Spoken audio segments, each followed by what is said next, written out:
Jeff, how have you seen your guys respond to a big win? You've seen how they've kind of taken on some tough losses, but this is a really impressive win. Well, I thought we had a good practice today. We were off yesterday, so I didn't see them much yesterday. I think everyone needed some rest. We got back super late. But today we just finished a really good practice, spirited practice, and I think our mindset's good. I hope it's good. I think it's good, and we're going to need it to take it on the road with us again. Jeff, just looking at this team, I mean, one of the highest scoring team in the ACC. With your team playing, a brand of defense that you're really proud of, I mean, how do you feel going into this matchup right now? What's a different challenge? They play the fastest pace in the league by far, and they scored. They scored in bunches. They scored from turnovers, so they can get it from their defense. They're really, really good in transition, and they have some outstanding one-on-one players. And so it's going to be a big challenge for us. And we're going to have to be incredibly connected defensively. Our talk is going to have to be at a big time level, like an elite level. And our individual defense has to be really good. We have to compete on the ball. Our offense has to help our defense. We can't have any turnovers, live ball, because they really make you punish. They really punish you there. When you turn the ball over and you allow them to get in transition. Greg seems like the kind of guy who won't ever let like a slump or anything derail his confidence. Is that kind of been your experience with him? Yeah, that's been my experience with him so far. I got on him. I thought he did against VCU when we played them. He couldn't make a shot. He was in a little bit of a slump, and in that game he was demonstrative on the court with expressing his frustration. And one of the things that I told him afterwards is that he can never do that. He should always have the mindset if he misses, he's going to make the next 3 or 4. But more than anything, you can't show it because the opponent sees it, and if it's a good opponent or a good player, they pounce on it. And so he's been really good since then. Nelly's obviously been your primary ball handler. Is there someone you're looking to step up to take on that secondary role as the second ball handler? Well, I think Jamarius has done. I think those two guys have really shared those responsibilities. I think they're right around the same number of assists, or maybe Nelly's a few more. But both of those guys have done a really good job for us. I think last game they had either 13 or 14 assists and 2 turnovers combined. But a guy that's stepped up and done a good job for us over the last 4 games is Nike Sabande. He's been able to generate offense off the bounce. We've put him in some ball screen actions, and he's done a really nice job for us. Jeff, you guys have had back-to-back weeks with just 10 turnovers. Both are your fewest this season. Last year when you guys did that, oftentimes you point out, hey, they weren't pressing us enough, a lot like how some defenses were, but Northwestern is one of the best defenses in the country to start the season. Do you see progress in you guys? Do you think it was just the matchups that they got that? I see some progress. They are not a pressing team. They are more of a really, really good half-court defensive team. Really flood the paint. They do that. The team we play on Friday is a pressing team. Like, they get up, they pick you up full court. They're going to be in the passing lanes. And so, we have to be strong in those situations when we're playing against teams that really get after us. You guys are going against a really talented kid in Smith, their star player. Would you say he's probably the best player you've seen at this point in this year? Dickinson was pretty good. Yeah. He was really good. He's probably the most talented. I read that he probably or had a good chance of being a first-round pick. That's really surprising that a guy comes back when you think you're a first-round pick or have a really good shot. But he's very talented. He can shoot it. He shoots it deep. He can play off the bounce. He's a really good athlete. He's really good with the ball. Very, very talented player. Is John getting close to being 100%? As far as health? Yeah. Yeah, Yeah, he's getting close. He's getting close. Were you surprised he didn't score the other night? I know how the game evolved, but you were surprised he didn't score at all? He had a couple of opportunities. He traveled once. He got one there near the basket. It's a lot of attention on him. So, am I surprised? Nothing really surprises me anymore. Just looking at this matchup, I mean, they're the top 3-point shooting team in the conference. I think probably game by game, the best thing your team has done is defend the perimeter. What allows you guys to do that so well, to get contest shots and force tough looks from the outside? Some of it is luck, to be honest with you. Like, we got lucky against Northwestern. We had a couple of times where our talk wasn't at the level that it needed to be, and they got some clean looks. We got fortunate that they missed, especially to start the second half. Barry got a wide open one in front of their bench. We didn't talk on a switch. A couple at the top of the key, right off to the left with Boo Booey because we didn't talk. When we talk, we do a pretty good job of whether it's switch, stay, whatever we're doing. Our ball screen defense, we got to be really connected there. I think we've gotten better over the past few games of competing on the ball, guarding the ball a little bit better. Excuse me. And not allowing ourselves to get screened. Go ahead, Steven. When there's a guy like Smith, super talented in the backcourt, do you have one guy that you're saying defensively, this is your matchup, you're our best defender, I want you to go after him? No, we don't. We have, especially with us because we switch some things. So it could be different guys on them with how they play in transition, how fast they get out. It can be anyone on them because we have to get back. We got to stop the ball. We have to point and talk. And when you're playing against really talented guys individually, it's very seldom that one person can guard them. And I think he's of that ilk where he's that talented where it's going to take a group of guys. We have to defend them. With John being in and out, Federico's kind of had to wear a couple of different hats starting, coming off the bench. Where do you feel he's been at within his quality of minutes that you've seen him put on the floor? I think he's done a good job. I mean, a lot of it doesn't equate to scoring, but in that game, I thought against Northwestern, he had 7 rebounds. I thought he rim ran extremely well. I thought he defended the ball screen, extremely well. He protected our basket. We need him doing those things at a very, very high level, and we need him playing with force, and I think he's done a good job of that. He did a really good job of it against Northwestern. I think it's clear that Blake's role on this team is the guy who can go, get you guys a bucket that isn't a player that plays in the paint often. Did you anticipate him being this high of a scorer, this prolific of a scorer before the season started? I just anticipated him and was hoping that he'd be a really good player. I didn't come into this season thinking anyone would average a certain amount of points. I had no idea. I thought we had good players. I thought he was a good player, and I thought he'd be able to help impact winning. I didn't qualify it by he'd average X amount of points or rebounds or shoot this percentage. I just thought he was a good player, and I thought looking at his tape from Ole Miss, I thought he was pretty efficient. And I believe in our ability to help guys get better as long as the guy works. I think we've shown that we can help guys individually improve their games. And I think we've helped him. He's certainly helped us. But the main thing is that the kid has worked. Since he's got here, he's put in the work. He's easy to coach because there's no BS. You can coach him hard. He accepts the truth. He wants the truth. He doesn't shy away from it. He doesn't make excuses. Guys like that are really easy to coach. You feel like there's part of the reason why he's so easy to coach and working so hard is he's just thankful to be back on a court after not getting to play for so long? Yeah, I think that's a bit. You guys have been in here with him after a game, and I just love basketball. He wants to play, so I do think he's grateful. He's dealt with some health things, which is one of the reasons why he didn't play one of the years. And so just the opportunity to be back out on the court and to be able to play and to be able to have a role, whatever that role is. And for us, it's a pretty big role, and to be able to have an impact and to be a part of something. I'm interested in how much you talk about talk. And I was just wondering, you just mentioned you'll have to have elite level talk against NC State. What's the difference between elite level talk and just good talk? Good talk is not good enough. It's not good enough. You have to, when you're talking on the court and you're talking to your team, that means, in my opinion, like you're really deep into the game and you're focused on winning, period. You're talking to your teammates. You're talking defense. What that means is, I got your help. I'm baseline. I'm middle. Screen coming. Switch. Step, like whatever it is. You're constantly doing that. Offensively, you're echoing commands. You're helping guys. You're commanding guys. You're telling them to get to a spot. Like you're doing that all the time. Usually if you're doing that and if you can get to where you're elite at it, then that means your team's going to be really good if you can do that. And then what it does is that it gets you from not thinking about you.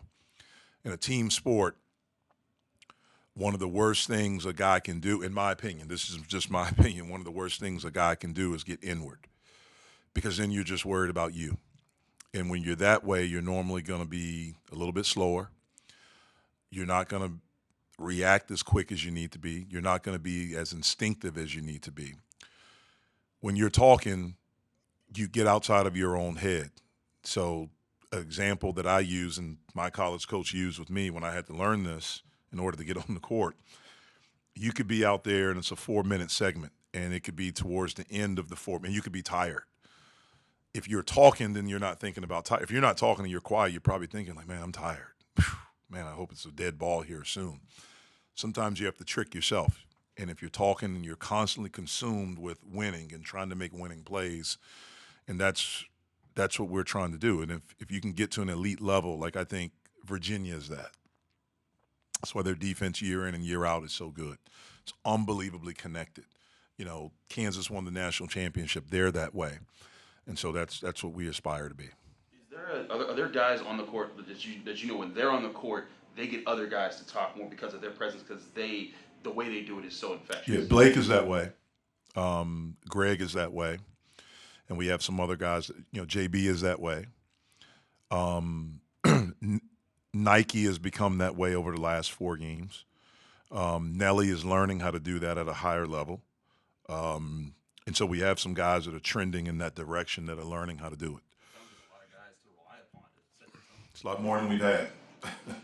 How much more talking, or what's maybe the split between talking and offense and defense? You obviously want it everywhere all the time, but like how much more needs to be done on the offense, in your opinion, compared to talking on defense? I just think you have to do it all the time.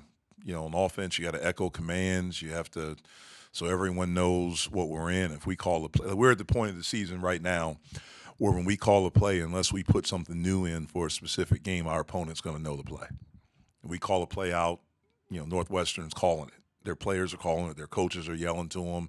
They've gone over it and things like that. I'm a big believer, even if your opponent knows it, if you execute it and do it in a manner with precision, with speed, with pace, and all the things you do, there are so many different options, and so there are reads. But in order to be where everyone's on the same page, you got to echo it so everyone knows it. And what that means is that if I'm the point guard or I'm the coach, I call the play, every guy out there should say it. Because normally if you say it, then it triggers something in your mind where, okay, I know these are the spots that I'm supposed to be in. These are the options off of the play and things like that. So you need it on both ends all the time. Talk has to occur while the game's going on. It's got to occur in real life situation. Like I tell our guys, we don't huddle after every play. You don't go back to a huddle and talk about what you do. It's not baseball where you have, you know, you pitch and however many seconds there are between each pitch. You know, it's not like that. Our thing is like this, and so it's in real time. You have to be able to make adjustments, and it has to be the really good teams. It's hard talk. It's, you know, I tell our guys, if I say to a guy, my job is to tell them the truth in real time. So if I'm saying to you, you're playing for me, like, hey, Jerry, they can't guard you. Go at him. You know, man, keep shooting. You probably like that.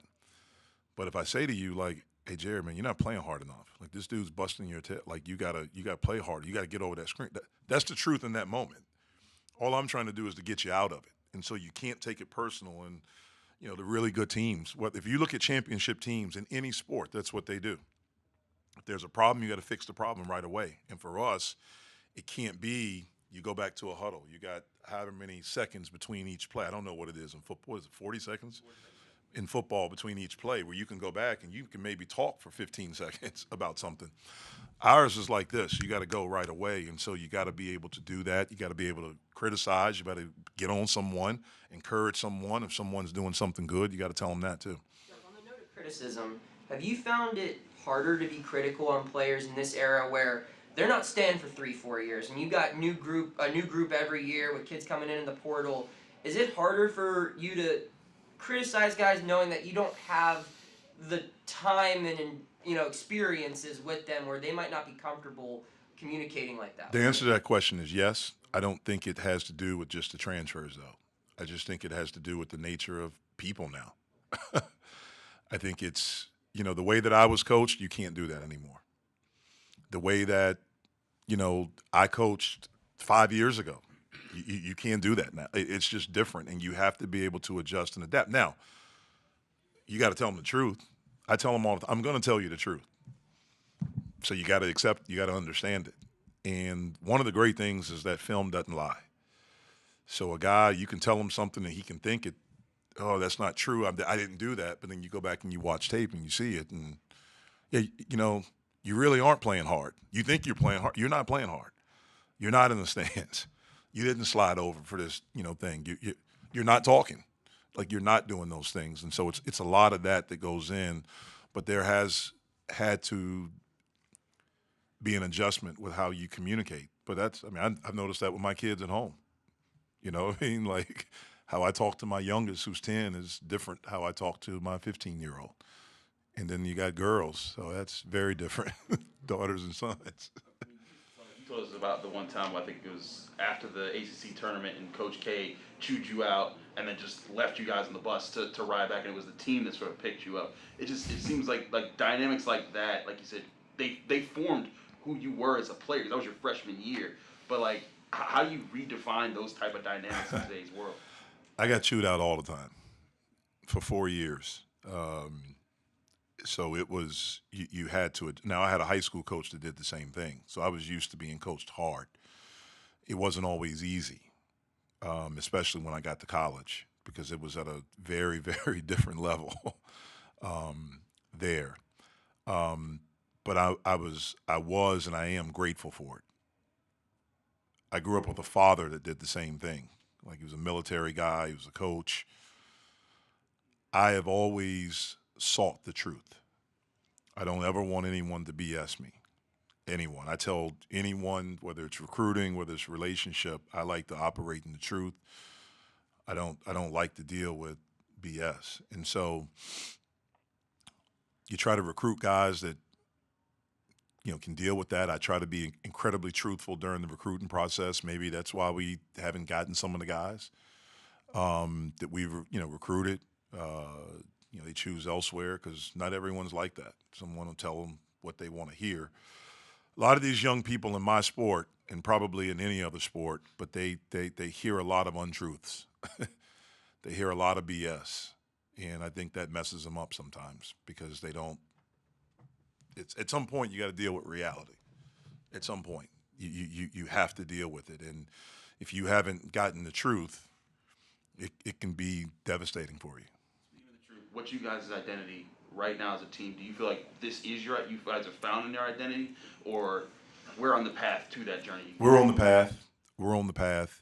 We have to be a good defensive team. We have to be a better rebounding team. And then offensively, we have to play with pace. We have to have our spacing, and we have to play with force. I've said it all along. I think we're a good shooting team. I'd love to be able to make 14 threes every game like we did last game and shoot an incredible percentage. I know that's not the reality, but I hope it's somewhere there in the middle. But I do think that we can generate good looks if we do those things, if we play with pace, have great spacing, and play with force. And have some intelligence, then I think we can generate good looks. Thanks, guys. Well, Jeff, you can ask. I'm sorry. I apologize if this was asked at the beginning, but the importance of, you go over tape when you do something wrong. The importance of having that session when you did all those things right, and guys to be able to see that, how impactful was that? It's interesting because I think it's easier to talk about the things you did wrong when you do stuff right. So we went through a lot of stuff we did wrong in the Northwestern game today. A lot, because there were some things that we did not do well.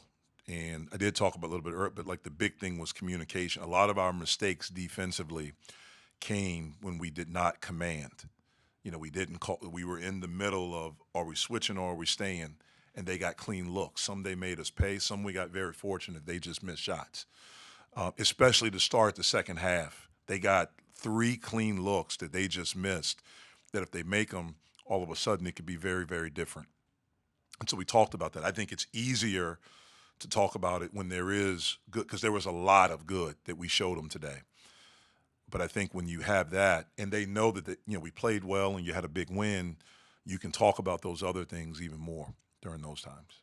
Greg, I mean, you guys obviously take every opponent serious, but this is probably the most talented backcourt you guys have faced this year. Do you get excited, when you're going up against talented guys, when you know that you're going to need a great defensive effort and your fellow guys in the backcourt are going to really need to step up? in matchups like this? Like this is why you come to the ACC. You know, you come to the ACC for matchups like this. So if you're not prepared for that, you won't come to the ACC. Honestly, so I feel like me personally, I'm ready for that challenge. My teammates be ready for that challenge as well. So I feel like everybody ready for a challenge. We're gonna have a fight on our hands. So let's get to it. You guys were able to put up a lot of points last game. You had some games. I mean, you saw 5 of 8, 3 or 4 from 3. You had some games where the shooting wasn't falling. What did Jeff say in those moments to as you were fighting through to find your shot? Really, he just said to keep shooting because it's our shot. It wasn't Greg missing. It was Pitt. Pitt missed. So it came down to they stayed confident in me. I stayed confident in myself. I continued to put the work in and kept shooting the basketball. And I knew at a certain point, you shoot 40 in your career, eventually you're going to make some shots if you keep shooting it. So I kept shooting it. I'm sorry, Jeff. I'm sorry. As a team, when you guys are watching that film today and seeing how the extra pass works, it's kind of the talk in the room amongst you guys about how important that extra pass and getting the great shot. It was really like just seeing the energy that it gave everybody. Like when we showed that stuff in film today, we focused on our bench. We made the extra pass, the shot was made, but the way our bench celebrated that, and you could tell everybody knew that shot was going to happen, that helps us offensive rebound as well. When you know your teammates getting ready to shoot, your job is to do whatever your job is to do. Like, if I'm not the one shooting, I got to get back. Or for Blake, if he see I'm getting ready to shoot, he know, all right, Greg about to shoot, let me go crash the glass. So I feel like it helped everybody. Greg, looking around, entering this year, the national view of you guys was, their strength's going to be down low because they returned John. But would you believe that this team's really built to win through its backcourt with the way if you guys are moving the basketball efficiently, passing well, making that extra pass like you just talked about, and shooting well from the outside, that's how this team's really built to win, right?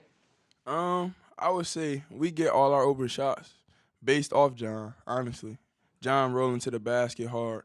You got to think, most of the time when John posting up, they fronting him, and it's a guy standing right behind him. That's how we get our skips to opposite corner. That's how Nike get a few of his. That's how I get some of mine. So we use that. We use John, inside out. But honestly, we haven't been able to throw it inside much because they're sending 2 or 3 guys at him before we even throw him the ball. That's how we getting our skips and things like that. So I feel like it is we get most of our shots still because of John, because the amount of attention that's drawn to him just off his name. Greg, we were talking a lot about communication and how important that is, not just on the defensive end, but also on the offensive end, trying to hit different spots. Where do you guys feel you're at in that process, given, again, so many new guys on this team and just trying to feel each other out for the first few games? I would say we've grown in that tremendously. We just played for a month together, so I feel like it's different from practicing together for a month. Yeah, you get more comfortable, but these are real wars we in. So you see what your brother really about. When it's really bullets flying at you, and these teams punching back too. It's not like you just at practice where it's just one sided for real. So with that being said, we do it like that, and we keep fighting and we keep growing together. Gonna keep getting it done. Greg, you talked a lot about the team and how it felt good to see those shots fall as a team. But for you specifically, you were in kind of a slump too. What did it feel like to watch those shots go through the hoop? It felt good to see them go in, but like I watched all my shots before that game, and they all was good looks. It wasn't like I was like I just was missing. So it was just like I said, I stayed confident, and it kept working, stayed with my training, and got to my point. After the game, sorry, Chris, go ahead. I was just gonna ask. You guys had a lot of second half spurts to get wins. Monday was you guys' first game where you kind of played first half, second half. You were the better team on the court definitively. Before that game, was there anything that you guys were saying amongst the players? Like, coach is obviously saying that, but was there anything that you guys were saying about playing a full game? Yeah, that was one of our main goals was to try and put a full 40 minutes together. And we knew that was something that we hadn't been doing. Like, we watched the film. We know that we had not come out to great starts to none of the games, our previous games leading up to that one. And it was a emphasis of our coaching staff, and we knew it was on us as well. Coaches can preach it as much as they want, but if we don't go out there and execute, it won't get done. So we took that to heart and put that in our heads and got it done. Your coach just had some choice words for you, I guess, huh? Yeah. I'll say that. So after Monday's game, I was talking to Blake, and I asked him the value of you guys really finding your first big game shooting wise, and he said, all of us individually have had those games where we shot the lights out in the gym, and I replied, I said, well, is there any value in you guys getting to do that for the first time together, where you've all had your big games elsewhere, be it in high school and college, but this is the first time this group at Pitt has had that shooting performance together, and I'll ask you the same thing. Having after that first experience, does that build confidence that later on in the year, when you're able to look back when you're struggling and say, look, we are able to shoot the lights out. Look what we did against Northwestern. Yeah, I definitely see that as we can use that, especially when it's a time, it's a long season. It's gonna come with ups and downs, and when we get to one of them downs, you never know. We could definitely come back to this game and show like, yo, we can beat a good team. We are a good team as well. So I feel like that's definitely something that we can use, and we can definitely go back and watch this, and use it for later purposes when it comes to our shooting, because it's gonna come times where we're gonna be missing a lot, and we're gonna feel like we're not capable shooters. But at the end of the day, we know what we're here to do. So I feel like that's definitely gonna happen for us. What were the choice words that were? So he just told us like we just gotta come out to a better start or else. Else. Or else what? Guys, one more? One more. Yeah, really. One more if you don't mind, Matt. Coach talked about Nike and the way he's kind of stepped up over these last few games. What have you seen from him? Oh, he's just been super aggressive at everything he's been doing on the basketball court. Rebounding the ball aggressively, defending aggressively. He's attacking the offensive end aggressively. So I feel like he's just doing everything in attack mode, and that's what we need from Nike. He's our sixth starter for real, So whenever he get out there, we need him to be aggressive and to play with a attack mindset. And if we got an attack mindset from Nike, then I feel like it's no team that can stop that. So if it was Chief Keef before the Chicago game, who you guys playing Friday in the locker room before? I'm gonna see. I don't know. We're gonna figure. Yeah, it's a lot of options. Probably gonna ask KJ. That's where he's from. Nah, he from North Carolina for real. So we're gonna go from there. We should let him pick the song. That's where he's from. Everybody knew what we had to pick Chief Keef in Chicago. Nah, you can possibly, but right then and there in that moment, Chief Keef was needed.